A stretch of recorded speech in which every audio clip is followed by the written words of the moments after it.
Bien-aimés, je vous salue dans le nom tout-puissant de notre Seigneur Jésus-Christ. Alors, c'est pour moi une véritable joie de vous retrouver pour vous parler de ce message qui tient tant à notre Créateur. Et aujourd'hui, notre message s'intitule « La création s'exprime ». Mais avant d'ouvrir la parole de Dieu, permettez que nous puissions parler à Dieu afin qu'il puisse ouvrir notre cœur. Notre Dieu, nous te rendons grâce, nous te glorifions, nous te sommes infiniment reconnaissants pour tes divines et douces gratuités. Parle-nous, Seigneur. Fais taire tous les bruits du dehors et du dedans, et que ta voix seule puisse être actuellement celle que nous entendons. Et que ce ne soit pas seulement pour nous informer, mais pour nous transformer, pour nous préparer pour l'éternité. Au nom de Jésus-Christ. Amen. Dans les années 1840, des révolutions sociales, politiques, scientifiques et religieuses ont changé le monde en celui que nous connaissons. Charles Darwin a publié sa première ébauche de l'origine des espèces en 1842. Elle fut suivie d'un essai publié en 1844 qui expose plus en détail ses idées sur le développement évolutif des êtres vivants. Dès 1859, la pensée de Darwin était presque entièrement élaborée. L'impact de la pensée évolutionniste sur la science, la philosophie, la psychologie et la religion est incalculable. Si nous sommes une aberration de la nature, une collection aléatoire de composants chimiques ou un arrangement fortuit de cellules, nous ne sommes guère plus que des animaux évolués. Simultanément, avec le développement de la pensée évolutionniste, Karl Marx et Friedrich Engels bouleversaient le monde avec la publication du manifeste du Parti communiste, d'abord publié en allemand à Londres, puis dans différentes langues à travers le monde.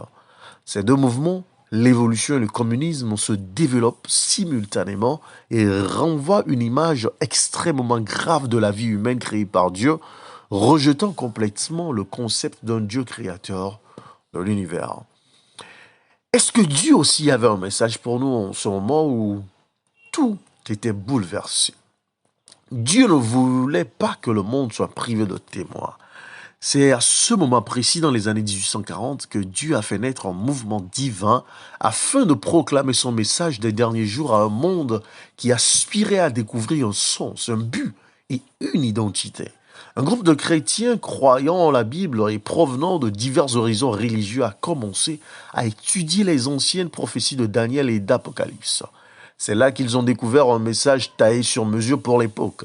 Un message adapté pour répondre aux grandes questions d'une génération anticipant le retour prochain du Christ. La question centrale du livre d'Apocalypse est l'adoration. Nous avons été créés en tant qu'êtres humains. Chacun d'entre nous adorera quelque chose ou quelqu'un. Le véritable culte, le culte du Créateur, nous permet de découvrir le véritable but de la vie. Il nous donne une raison de vivre. Il nous donne non seulement une raison de sacrifier, mais, plus important encore, une raison de vivre. Le message du premier ange dans Apocalypse 14 est le suivant. Craignez Dieu et donnez-lui gloire, car l'heure de son jugement est venue, et adorez celui qui a fait le ciel et la terre, la mer et les sources d'eau. Lisons-nous au verset 7. Comment adorer le Créateur? Dans les messages précédents, nous avons découvert que l'expression craindre Dieu et lui rendre gloire parle de faire de Dieu le centre de notre vie. Cet engagement intérieur de loyauté absolue envers Dieu se traduit par une vie d'obéissance à sa volonté et par le fait de lui plaire dans tout ce que nous faisons. Lorsque nous nous concentrons sur nous-mêmes plutôt que sur Dieu, notre dévotion, notre vie perd son sens et nous manquons le but pour lequel nous avons été créés. Cette décision de consacrer entièrement notre vie à Dieu est rendue plus urgente dans les temps de la fin, lorsqu'on est face à la possibilité de l'éternité. Dans Apocalypse chapitre 14, verset 7, nous voyons celui qui nous appelle à adorer. Cela signifie quelque chose d'important par rapport à la théorie d'évolution et l'émergence du communisme athée. Il s'agit d'un appel à vénérer le Créateur, à une époque où la plupart des scientifiques et des religions ont accepté la théorie de l'évolution. L'évolution rejette l'idée d'un Dieu personnel ni l'histoire biblique de la création et dévalorise les êtres humains. Elle ne fournit aucune base pour une éthique morale en dehors de nous-mêmes. Bien-aimés auditeurs et auditrices, pourquoi la création est importante, vous vous demandez?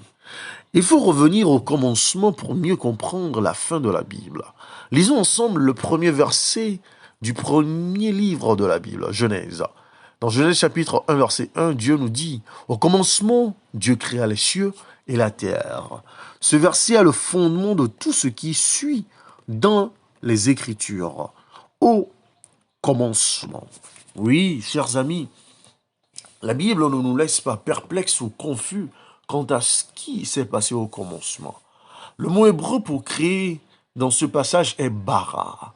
Il fait référence à quelque chose que Dieu a fait. Ce verbe hébreu est lié à l'activité créatrice de Dieu. Dieu a la capacité, le pouvoir impressionnant de créer quelque chose à partir de rien.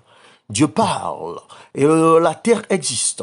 Il parle et cette planète est tapissée de verdure vivante. Il parle et les arbres et les fleurs poussent dans toute leur beauté naturelle. Il parle et le soleil, la lune et les étoiles apparaissent instantanément dans le ciel. Le Dieu de la création, le Dieu qui a fait naître le soleil, la lune et les étoiles, le Dieu dont la puissance impressionnante a créé cette planète et l'a remplie d'êtres vivants, le Dieu qui a délivré son peuple de l'esclavage égyptien, qui l'a guidé dans son errance dans le désert, qui a fait pleuvoir la main du ciel, qui a fait s'écrouler les murs de Jéricho, qui a vaincu les ennemis d'Israël. Ce Dieu s'intéresse à vous et à moi et libère sa puissance créatrice pour vaincre l'ennemi qui se bat pour notre âme. Et cela fait toute la différence. Chers amis, nous avons une assurance pour la préoccupation et l'attention que le Créateur nous donne. En 3 termes utilisés dans Ésaïe 43, versets 1 à 3, nous pouvons décrire son attitude envers nous. Selon le prophète Ésaïe, Dieu nous connaît tous par notre nom. Lisons ensemble ce verset d'Ésaïe 43, versets 1 à 3, pour voir comment le prophète Ésaïe décrit l'amour que Dieu a pour nous en des termes clairs et succincts. Ainsi parle maintenant l'Éternel qui t'a créé, ô Jacob, celui qui t'a formé, ô Israël. Ne crains rien car je te rachète. Je t'appelle par ton nom, tu es à moi. Si tu traverses les eaux, je serai avec toi, et les fleuves, ils ne te submergeront point. Si tu marches dans le feu, tu ne te brûleras pas, et la flamme ne t'embrassera pas. Car je suis l'Éternel, ton Dieu, le Saint d'Israël, ton Sauveur. Je donne l'Égypte pour ta rançon, l'Éthiopie et Saba. Ah, ta place. Oh, il dit dans le verset 4, parce que tu as du prix à mes yeux, parce que tu es honoré et que je t'aime, je donne des hommes à ta place et des peuples pour ta vie. Verset 5, ne crains rien car je suis avec toi. Je ramènerai de l'Orient ta race et je te rassemblerai de l'Occident. Cher ami, je ne sais pas la situation que tu vis actuellement. Je ne sais pas par quelles circonstances tu es en train de passer. Je ne sais pas les vicissitudes de la vie qui t'accablent. Mais selon le prophète Ésaïe, Dieu te connaît par ton nom, Michel. Dieu te connaît par ton nom, oh Sabine. Dieu te connaît par ton nom, Alexandre. Dieu te connaît par ton nom, Afi. Et en ce moment, il te dit qu'il t'aime et qu'il te délivre. Oh, si tu passes par les eaux des situations précaires, oh, de la dette, oh, de la jalousie ou de l'envie, oh, du chômage ou de l'infertilité, oh, il dit que ce feu ne te brûlera pas. Oui, cette situation ne te terrassera pas. Oh, si tu passes par les eaux de la maladie, par les eaux du harcèlement, oh, par les eaux de l'abandon, oh, il dit qu'il te rachète.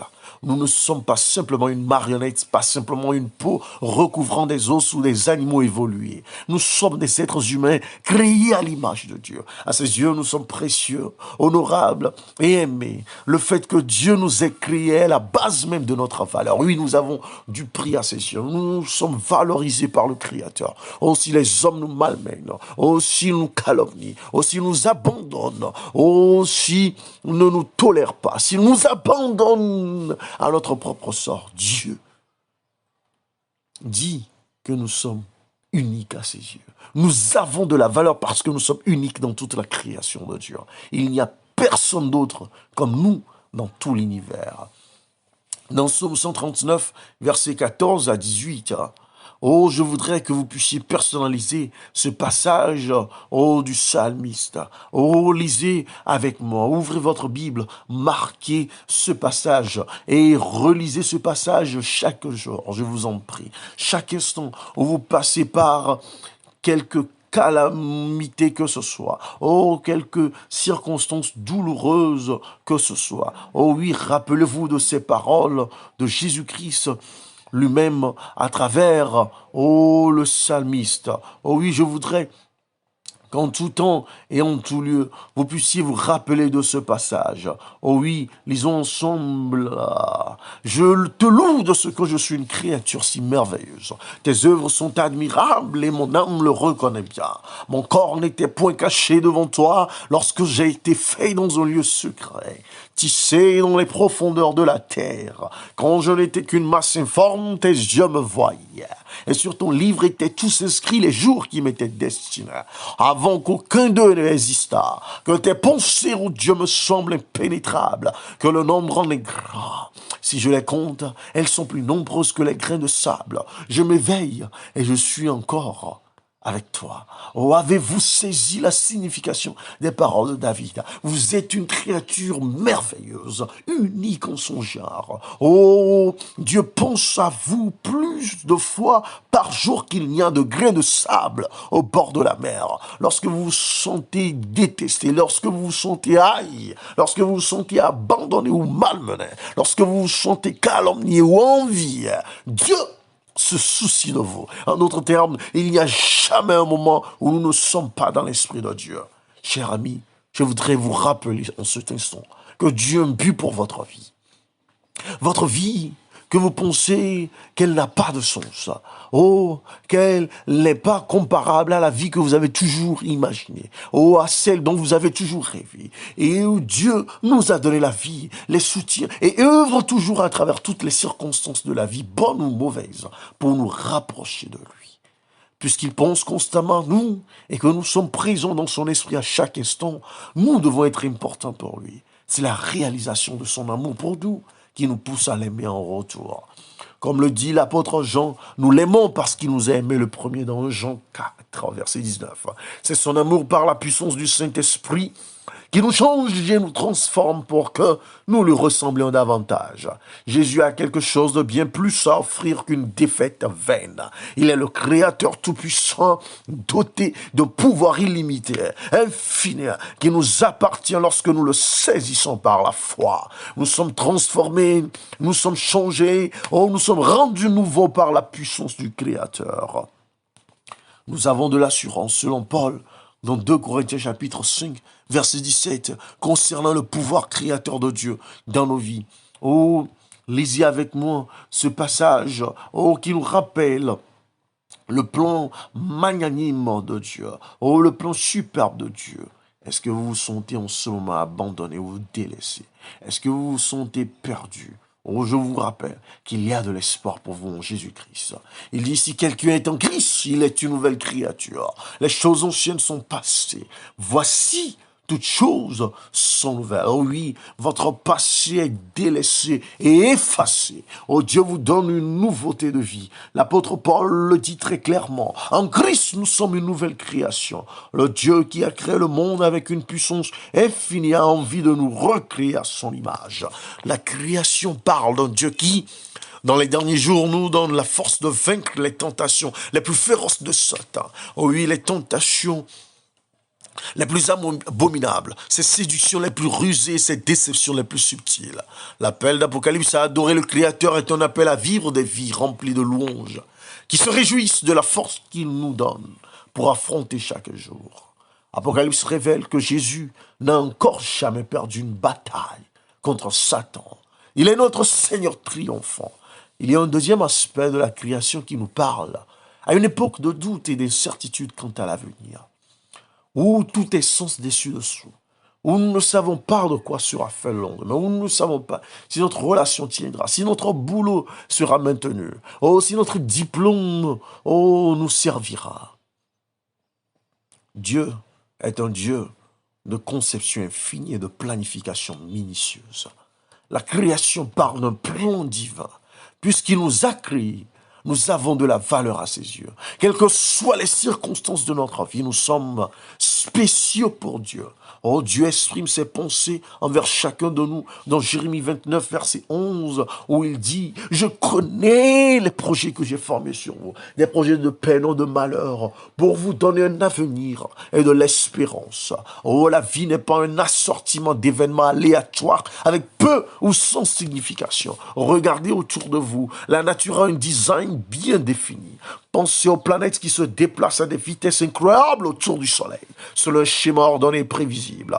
Pensez aux marées, aux océaniques, à la migration des oiseaux, aux complexités du corps humain. Chacun de ces éléments témoigne d'une planification, d'un ordre, d'une symétrie et d'une conception minutieuse. Le même Dieu qui a soigneusement planifié ce monde et tout ce qu'il contient a un merveilleux plan individuel pour chacun d'entre nous. Chers amis, la création est la source de notre adoration. La vie est un cadeau. Nous n'avons pas choisi de naître. Dans sa grâce et sa miséricorde, Dieu nous a fait naître pour que nous connaissions la joie de la vie dans toute sa splendeur. La vie n'est pas un accident. C'est un événement divin provoqué par un Dieu créateur.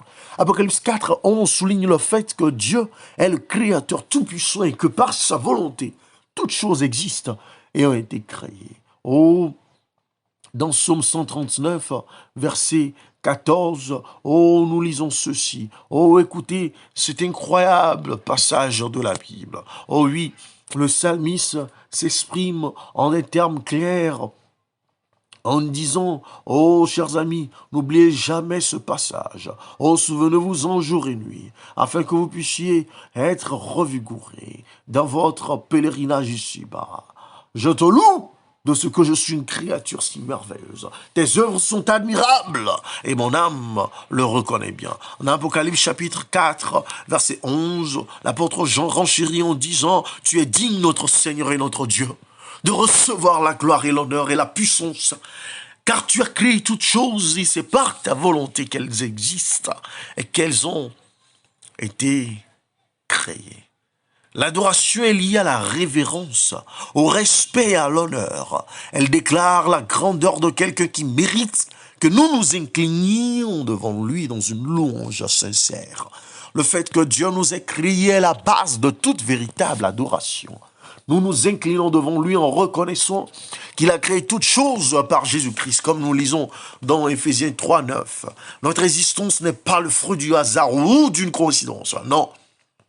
Même si vos parents vous ont abandonné, même si votre père a abandonné votre mère à votre naissance, même si votre mère vous a délaissé, même si parents et amis, proches et amis vous ont abandonné, Dieu a un plan pour vous, chers amis qui m'écoutent en ce moment.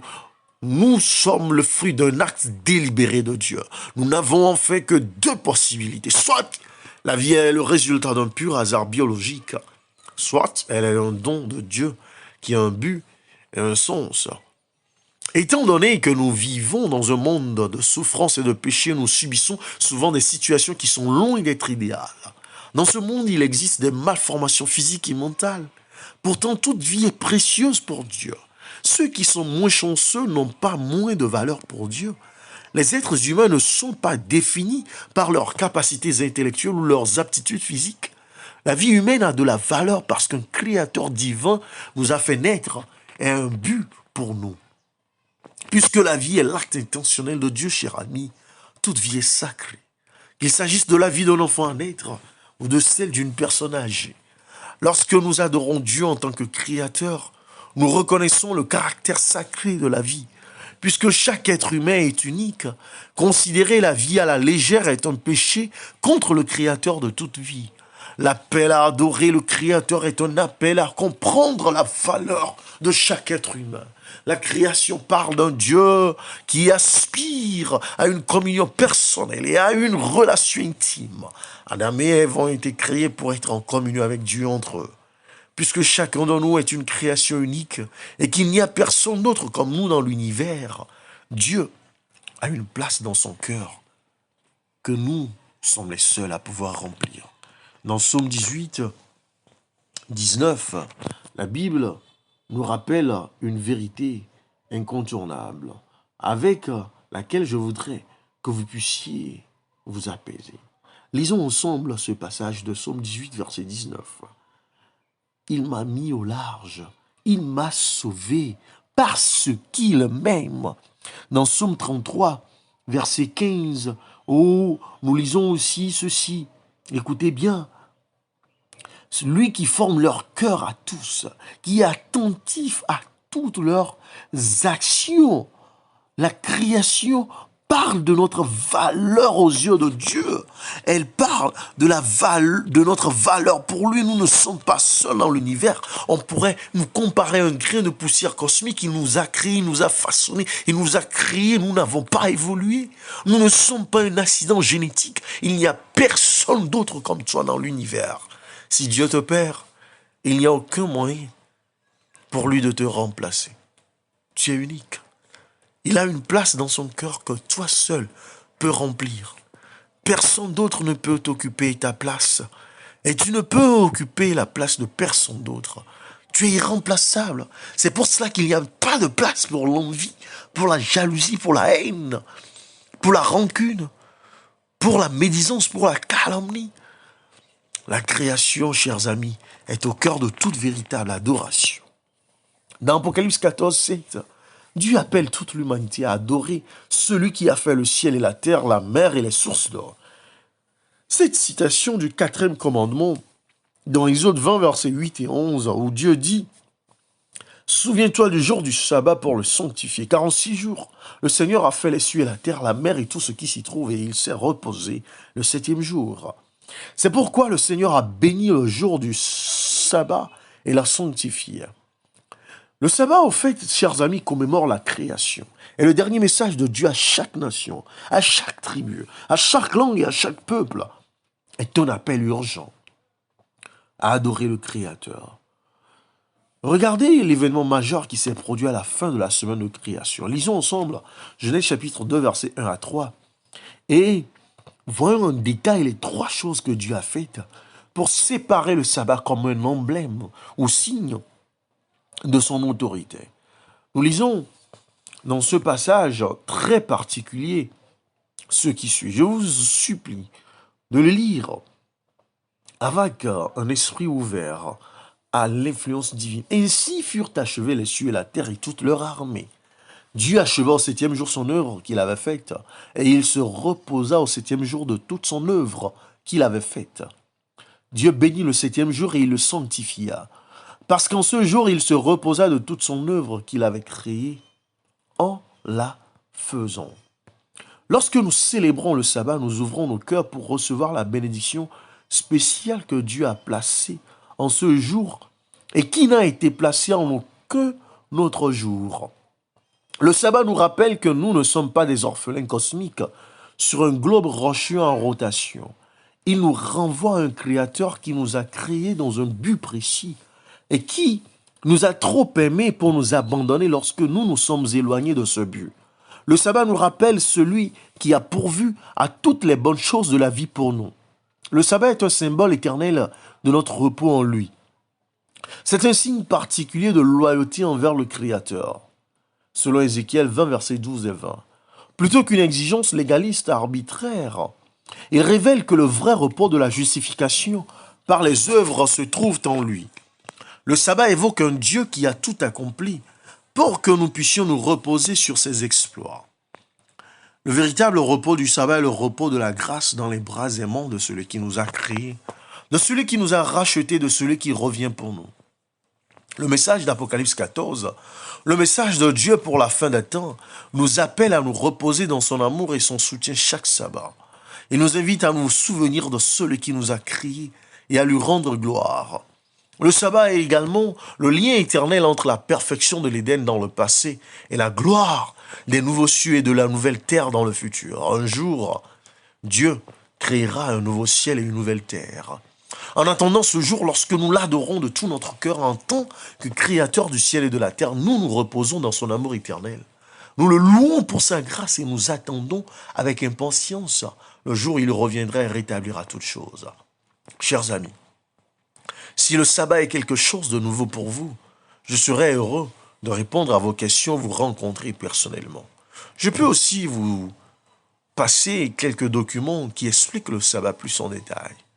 Prions ensemble, afin que notre Dieu Tout-Puissant, notre puissant Créateur, puisse prendre plaisir à notre existence et à notre adoration. Car c'est cela aussi son plaisir lorsque nous nous approchons de lui, en l'adorant, en priant, en le louant. Chers amis, laissez-moi vous lire ce passage tiré du livre à la renommée mondiale, La tragédie des siècles, qui approfondit le sujet que je viens de vous présenter. Que ce texte soit une bénédiction pour vous. Si l'on voulait attribuer aux paroles de l'Écriture leur sens propre, s'il n'y avait pas de faux docteurs pour égarer et troubler les esprits, il s'accomplirait sur la terre une œuvre qui réjouirait les anges, et grâce à laquelle des milliers de brebis qui errent maintenant dans les ténèbres seraient introduites dans le céleste bercail.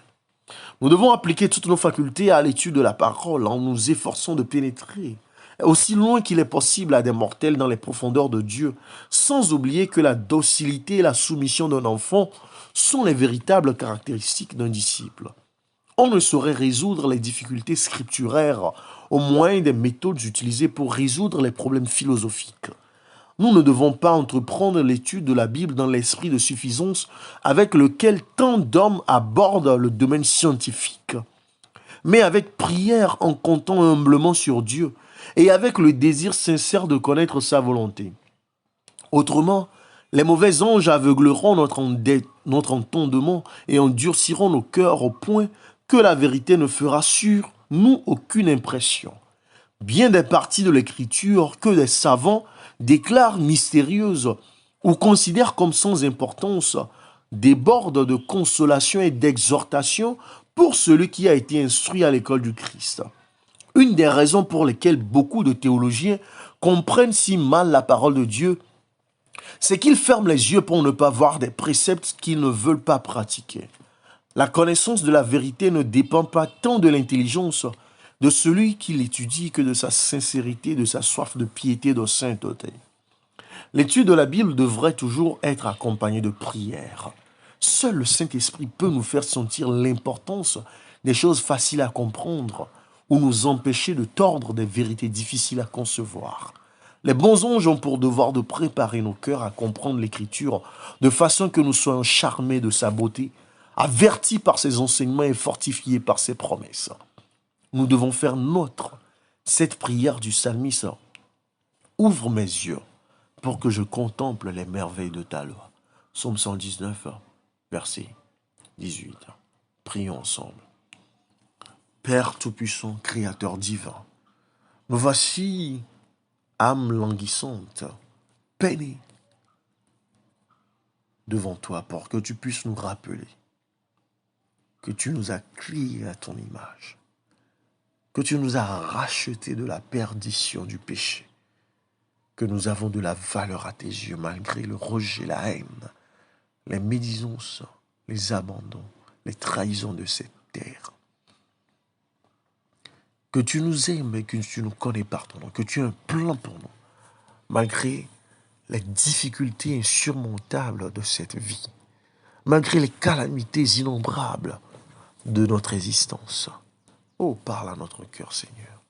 Oh, souffle en nous ton esprit, afin que nous puissions à chaque instant de notre existence nous rappeler que nous t'appartenons et que nous sommes précieux à tes yeux.